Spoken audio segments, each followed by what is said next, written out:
Bila kita sebut tentang konsep pentarbihan ini, cuba kita lihat tuan-tuan, anak-anak kita yang ada di sekolah agama, di sekolah-sekolah agama. Saya juga keluaran sekolah agama. Tuan-tuan lihat, kadang-kadang di sekolah agama kita kontrol anak murid kita, pelajar-pelajar ni kita kontrol.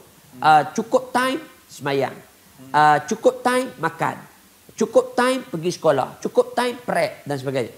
Skedulnya ada, jadualnya ada, berturutan. Daripada pukul 5.30 pagi, kemudian sampai semayang subuh, pergi makan, pergi sekolah, buat roll call dan sebagainya. Sampai ke tahap semayang pun ditekankan. Ditekankan dan dimasukkan dalam jadual.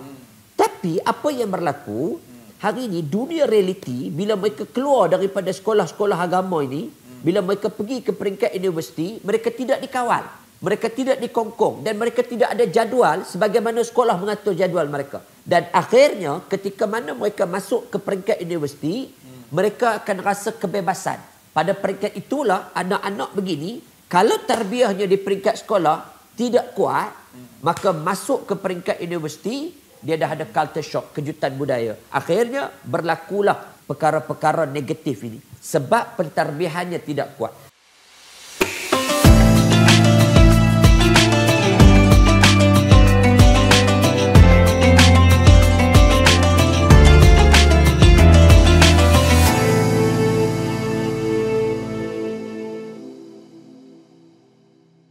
Kalau kita melihat kepada apa yang berlaku hari ini, dunia pendidikan itu memang memainkan peranan yang sangat penting. Kerana disebabkan sekolah itu, kita menswastakan anak-anak kita pada guru yang mengajar. Guru ni, dia ada peranan dia juga di sekolah. Ada sekarang, kalau kita tengok kepada konsep guru yang ada hari ini, kita lihat berapa peratus sangat guru yang memang dia buat kerja-kerja pendidikan ini. Selebihnya, dia melakukan kerja-kerja pengkeranian. Sebab itu, kita perlu lihat balik, kita perlu review balik kerana barangkali kita nak kepada kecanggihan teknologi atau kepada minda kelas pertama sehingga kita mengabaikan beberapa konsep pentarbihan yang asal tadi.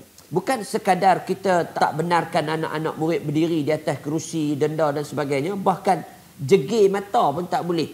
Mengganggu emosi pelajar itu. Dan sehingga itu kita terpaksa membuat satu benda yang di luar daripada batasan. Jadi terpaksa baik dengan anak-anak pelajar menunjukkan kemesraan tanpa ada gap di antara guru dengan pelajar. Kita lihat hari ini ramai guru-guru yang menunjukkan kemesraan antara pelajar dengan guru sehingga boleh selfie.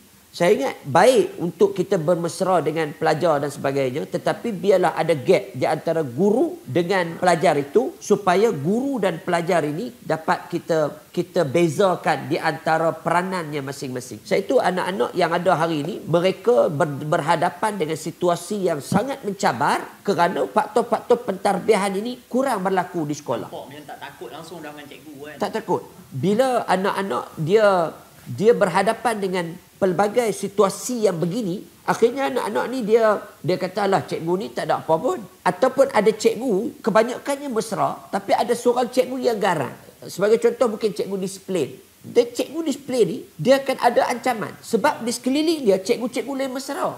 Cikgu lain baik Baik, tiba-tiba ada satu orang cikgu yang cengeng, yang garang, dan cikgu ni dia akan dapat ancaman sebab di sekeliling dia baik, tiba-tiba dia garang. Garang ni, istilah kita garang lah. Tapi pada anak-anak ini, mereka rasakan bahawa itu garang itu sebagai satu ancaman pada mereka. Jadi cikgu ni pun akhirnya tak jadi garang. Sebab itu cikgu disiplin pun hari ini kalau kita lihat ada yang selfie dengan budak-budak, dah tak garang lah. Dah tak ada orang kata. Dah tidak ada kegarangan itu. Akhirnya mereka juga tidak boleh berfungsi dengan baik. Sebab itulah, saudara yang dikasihi sekalian, dalam konsep pentarbihan ini, kita balik kepada sebagaimana yang disebutkan oleh Dr. Abdullah Nasih Ulwan dalam kitab Tarbiyatul Aulad. Balik kepada asalnya. Bila kita sebut tentang konsep pentarbihan ini, cuba kita lihat tuan-tuan, anak-anak kita yang ada di sekolah agama, di sekolah-sekolah agama. Saya juga keluaran sekolah agama. Tuan-tuan lihat, kadang-kadang di sekolah agama, kita kontrol anak murid kita, pelajar-pelajar ni, kita kontrol. Cukup time semayang. Cukup time makan, cukup time pergi sekolah, cukup time prep dan sebagainya.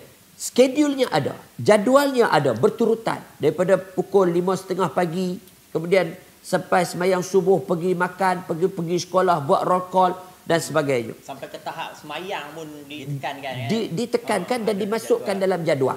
Tapi apa yang berlaku hari ini, dunia realiti, bila mereka keluar daripada sekolah-sekolah agama ini, bila mereka pergi ke peringkat universiti, mereka tidak dikawal, mereka tidak dikongkong dan mereka tidak ada jadual sebagaimana sekolah mengatur jadual mereka. Dan akhirnya ketika mana mereka masuk ke peringkat universiti, mereka akan rasa kebebasan.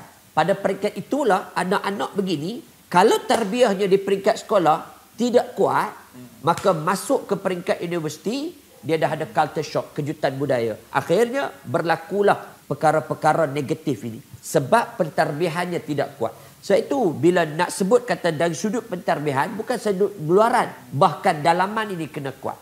Kalau dalaman kuat, yang lain juga akan kuat. Peringkat awal memang kita kena paksa. Kena paksa dia. Pergi semayang, pergi semayang. Tapi lama kelamaan dia akan jadi biasa. Dalam konsep pentarbihan tadi, kita sebut kata bila pergi sekolah, cikgu dia akan melunaskan tugasan dia sebagai seorang guru. Dia akan mengajar. Bila dia pergi sekolah, dia bagi kerja sekolah. Tiba budak tu tak buat kerja sekolah. Dia tak boleh nak dendam. Ini satu konsep tarbiyah juga dengan kerja sekolah tadi. Sebab dia nak tengok disiplin budak. Boleh tak dia submit tugasan yang diberi dalam tempoh-tempoh tertentu.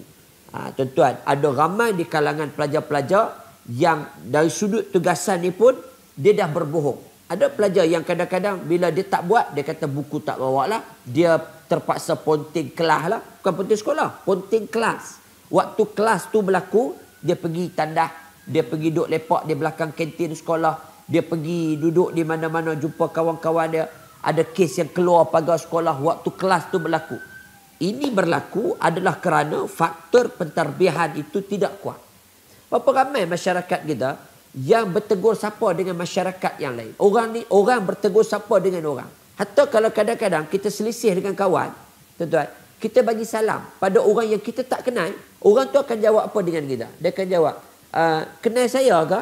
Sedangkan salam ini satu tuntutan yang diberikan oleh baginda Nabi. Tapi kita boleh tanya, kenal saya ke? Maknanya, bagi salam pada orang yang kita kenal saja. Sebab tu masyarakat kita hari ini, dia buat kerja dia sendiri. Hang-hang, aku-aku. Aku tak kacau hang, jangan kacau aku. Ini masalah. Bila kita berhadapan dengan masyarakat yang begini, akhirnya masalah komunikasi wujud kerana kita sendiri yang laksanakan. Kita sendiri yang buat masalah komunikasi itu.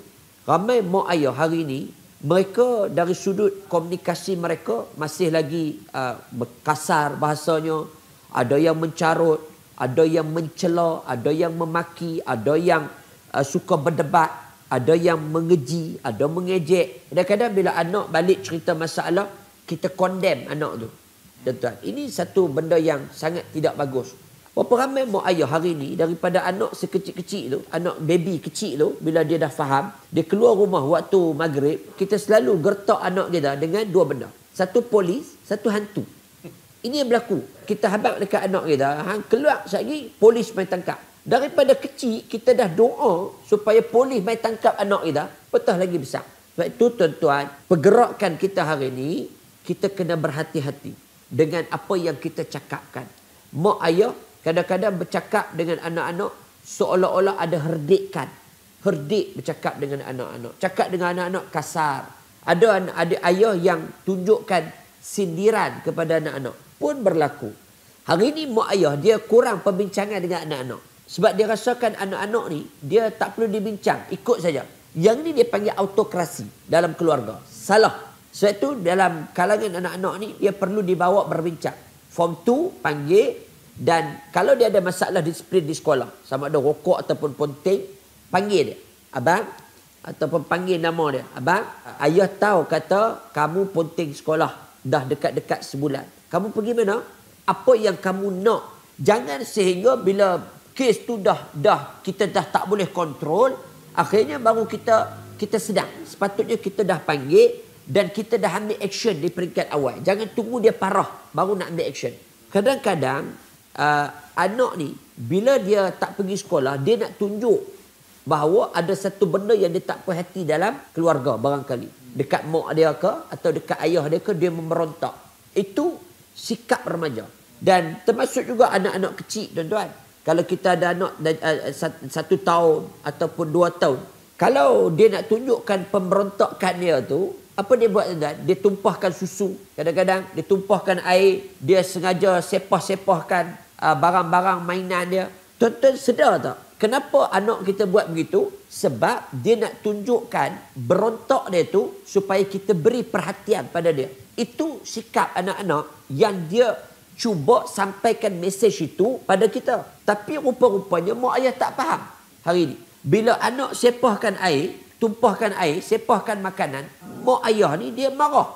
Sampai pukul, dera, rotan. Sedangkan mesej yang dia nak sampaikan supaya ayah tu beri perhatian pada si anak tu. Termasuk golongan remaja. Remaja hari ni bila anak tu memberontak di peringkat sekolah, tak pergi sekolah, ponting sekolah, dia nak bahawa ayah dia beri perhatian. Pergi sekolah, hantar sekolah, pergi mesyuarat PIBG, ada program-program sekolah, attend sebagai mak ayah, ambil cakna. Dan hari ni kalau tuan-tuan lihat, ramai ayah yang dah sak tugas ini kepada si ibu. Bila saya pergi ceramah di sekolah-sekolah tuan-tuan, yang ramainya si ibu. Mana si bapa? Sepatutnya si bapa ini dia perlu ada bersama dengan anak-anaknya juga. Kalau dulu kita melihat bapa ni dia menjadi model kepada anak-anak. Kalau kita tanyalah anak-anak kita, besok besar nak jadi apa? Selalunya dia akan ikut Yes. ayah punya ni. No? Ayah punya pekerjaan. Saya nak jadi doktor sebab ayah saya doktor. Ada satu budak yang saya jumpa, ayah dia tukang gunting rambut. Jadi bila kita tanya, nak jadi apa? Nak jadi tukang gunting rambut. Pasal apa nak jadi tukang gunting rambut? Ayah saya jadi tukang gunting rambut. Jadi besar peranan bapa. Bapa ini kena ada di kalangan di samping anak-anak itu. Sebab itu saya menggesau jugalah kepada barangkali pihak yang bertanggungjawab dan berwajib. Kita kadang-kadang dalam sesebuah organisasi jabatan, kerajaan dan sebagainya, kita perlu mengambil kira juga ada kadang-kadang berlaku kenaikan pangkat sebagai contoh. Ayahnya ditukarkan sampai ke seberang sana. Jadi bukan senang nak bertukar tempat tinggal dan sebagainya. Jadi ambillah kira pendekatan ini supaya dalam kelompok keluarga itu ayah, anak dan ibunya dibesarkan bersama-sama, dan kalau berlaku kenaikan pangkat itu pun biarlah ada satu solusi yang terbaik untuk masih lagi bapa atau si ibu bersama dengan anak-anak dalam kelompok keluarga ini. Ada interaksi yang dekat lah. Ada interaksi. Ramai bapa yang kadang-kadang bapaknya bekerja, ibunya juga bekerja, bapaknya naik pangkat. Naik pangkat kena pula di Johor Bahru. Dia duduk di Sungai Petani sebagai contoh. Maka dia terpaksa tinggalkan keluarga yang dia bina kerana urusan pekerjaan, kenaikan pangkat dan sebagainya. Ini yang berlaku. Sebab itu, kalau boleh juga kita sebutkan, biarlah kita bersama-sama dalam proses pentarbihan ini, supaya kalau dibenarkan, baliklah, wujudlah pos baru dan sebagainya. Sebab perkara ini, dia memberi kesan kepada generasi kita nanti. Keluarga tu lebih penting daripada ekonomi sebenarnya. Keluarga. Sebab dia memainkan peranan yang lebih panjang dalam negara itu sendiri. Betul, kan? betul. Kesan dia tu.